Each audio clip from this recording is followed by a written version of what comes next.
Olá, sejam bem-vindos ao nosso bate-bola acadêmico de hoje. Última edição, último episódio com o Zé Leandro Sioff, esse notável, pequeno notável profissional, professor e grande cabeça. Tínhamos terminado o último episódio falando sobre o Pronamp, que está aí, foi lançado, mas e aí? Chega o dinheiro ou não chega, Zé Leandro? Seja bem-vindo, Zé Leandro.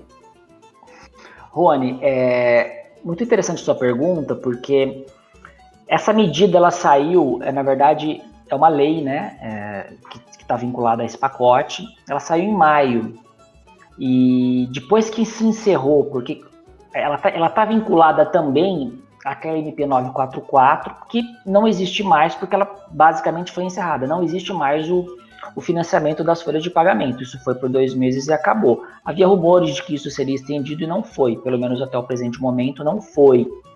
Esse pacote do Pronamp, que afeta as empresas, inclusive algumas empresas, aliás, acredito que nessas alturas do campeonato em que nós estamos, né, todas já devem ter recebido mensagens lá no ECAC da Receita Federal, informando se estão habilitadas ou não para receber esse financiamento, que é até 30% do seu faturamento do ano anterior, né, ou o valor do seu ou 50% do seu capital social.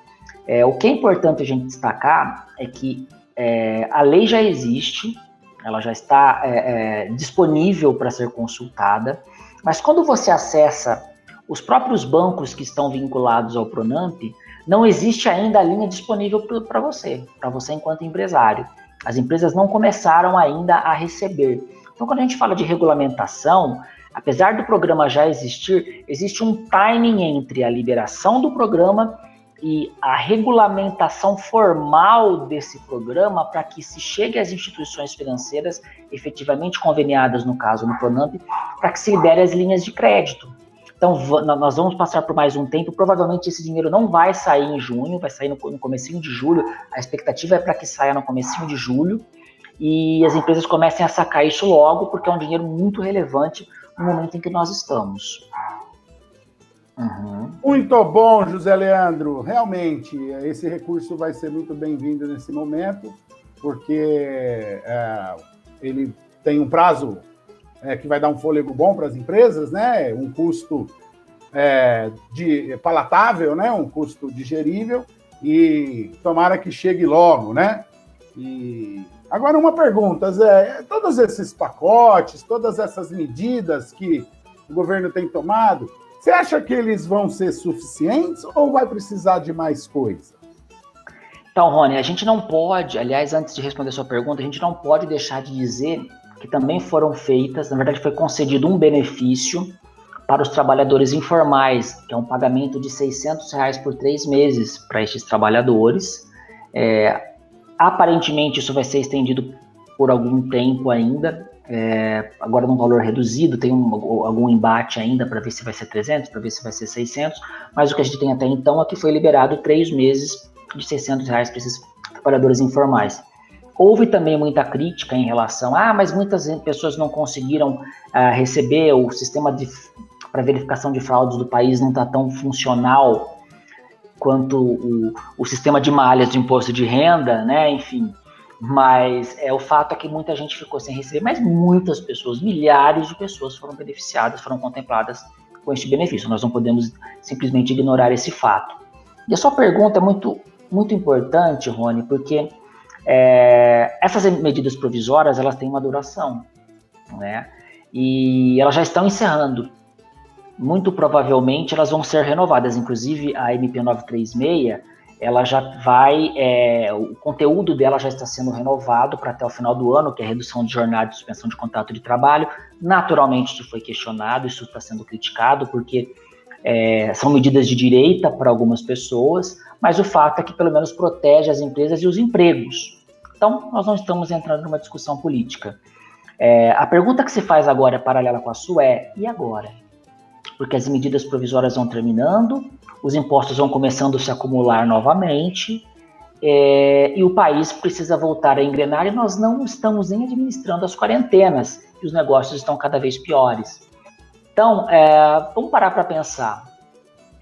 Se é suficiente, o governo prometeu enfiar, né, essa expressão que a gente costumou ouvir nos jornais, 750 bilhões de reais na economia.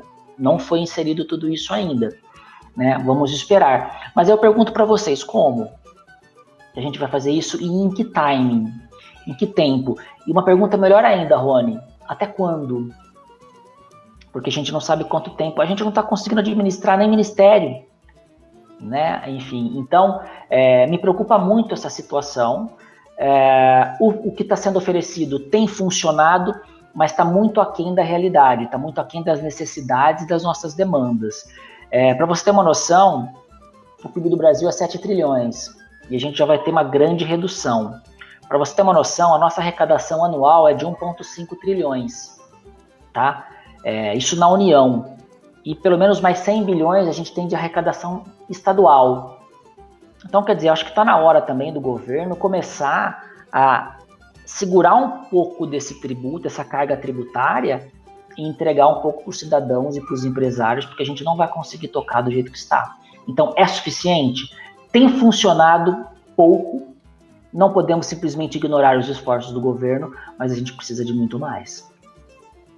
Posso dizer, de maneira simplificada, Zé, o governo abriu a torneira, mas ele abriu pouco, ele deveria abrir mais. Ele abriu a torneira, poderia abrir mais, mas eu inclusive, dentro da minha limitação, diria que o governo está um pouco perdido. Cogita-se até imprimir papel moeda, né? Que não acho que seria uma opção ruim, né? Enfim, mas eu sinto que o governo está perdido também. Ele não consegue nem dimensionar do quanto que tem que ser liberado na economia.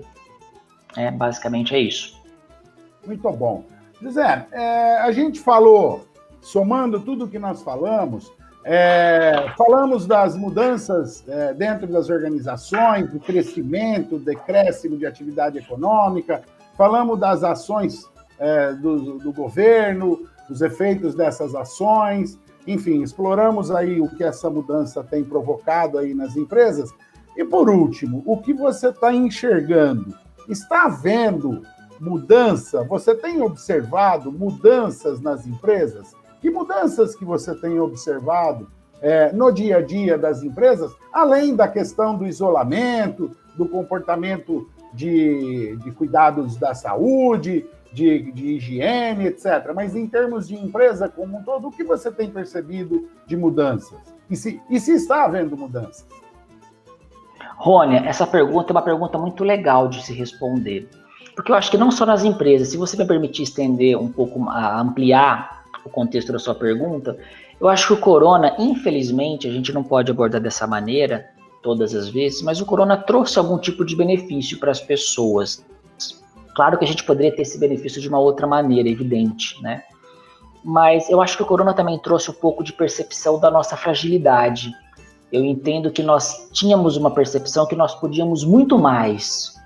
E a gente percebeu com o corona, enquanto ser humano e também enquanto empresário, empreendedor, enquanto profissional, que a nossa limitação era um pouco maior do que a gente podia estimar.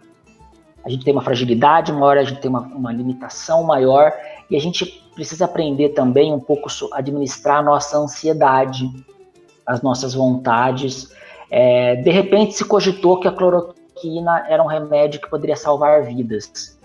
E dentro de 2 dias a cloroquina foi extinta praticamente nas farmácias.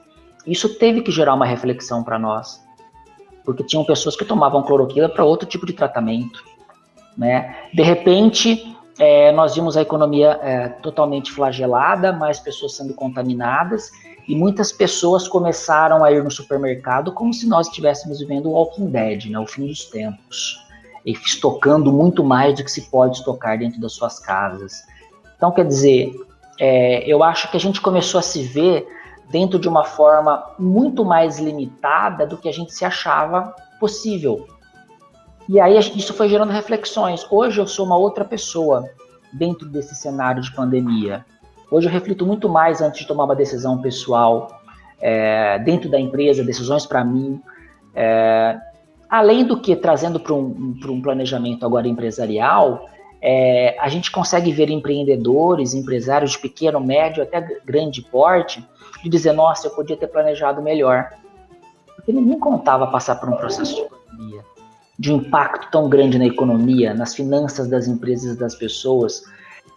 Eu ouço muitos funcionários, muitas pessoas e muitos empresários dizendo, nossa, mas eu podia ter administrado melhor meu capital de giro. E agora não tem mais capital de giro, porque de repente você não tem mais receita. Eu não tenho uma redução de receita em alguns setores. Eu não tenho receita do dia para a noite em alguns setores. Então, ao mesmo tempo que nós temos todos esses impactos, nós tivemos uma aceleração de mudanças. Mudanças de processo, mudanças de formas de trabalho, mudança de tecnologia. Eu falo aceleração porque tem muita coisa que não foi nova. Quem disse que o home office começou agora? O home office já existia, mas a gente acelerou a utilização do home office. E aí, frente a novos processos, a novas formas de trabalho, frente a novas tecnologias, nós temos que adaptar novos perfis, tanto para o empresário, um novo perfil para o empresário e para o seu colaborador. E esse perfil tem que ser fragmentado em dois: um perfil técnico e um perfil emocional. O que é o perfil técnico? Eu tenho que ser mais dinâmico. Eu como profissional, como gestor, mas quem trabalha para mim, quem trabalha comigo, seja assistente, seja analista, ele também precisa ser mais dinâmico. Ele também precisa ser mais organizado. Já o seu dia dentro da sua casa, para você executar todos os seus trabalhos, é complicadíssimo. De repente você ouve um cachorro latir, toca a campainha, está no meio de uma fórmula do Excel, você tem que parar para almoçar, está escutando um barulho de panela de pressão ligada. Enfim, a gente precisa ser um pouco mais interativo. Nas primeiras reuniões que eu fiz com o Zoom, por exemplo, que é um aplicativo maravilhoso, tinha gente que não sabia usar. Tinha gente que às vezes a gente teve que esperar 10 minutos até a pessoa entender onde clicava. Hoje todo mundo sabe, qualquer pessoa consegue lidar com o Zoom, ou com o Google Meeting, ou com qualquer outro Microsoft Teams, ou com qualquer outro aplicativo de comunicação. Isso foi maravilhoso. A gente precisa saber parar de trabalhar ao longo do dia, pensando em home office. A gente precisa saber começar, como se comportar, fazer mais reunião e fazer menos reunião. Porque tem dias, por exemplo, eu no meu trabalho, eu faço 200 reuniões. Eu falo, gente, eu não fiz mais nada hoje, eu só fiz reunião. Então, conseguir separar que reunião que é importante, que reunião que não é importante fazer e controlar muito bem a agenda. E sobre o aspecto emocional, isso também é muito importante. Eu tenho percebido, tenho falado muito com pessoas, por exemplo, da nossa empresa, da JL. Às vezes a gente está no trânsito, às vezes a gente tem que ir no supermercado. Está todo mundo muito nervoso e não está se dando conta. Está todo mundo com muito sangue no olho. Está todo mundo muito louco para extravasar, sem perceber. Então a gente precisa começar a trabalhar muito mais esse nosso lado pessoal. Entender o contexto que nós estamos, criar fugas importantes, outras formas de lazer que às vezes a gente não tinha. Tem gente que não lê, tem que começar a ler, tem gente que não assiste filme, tem que começar a assistir mais filme, planejar melhor o nosso lazer. A gente está fazendo uma coisa interessante na JL, se você me permite citar, que são lives.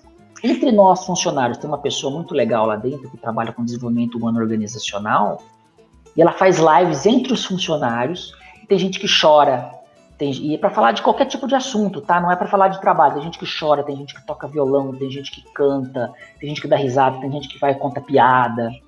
E é bom porque todo mundo coloca os sentimentos para fora. A gente precisa muito disso entre os nossos colegas de trabalho, já que a gente não consegue estar do lado.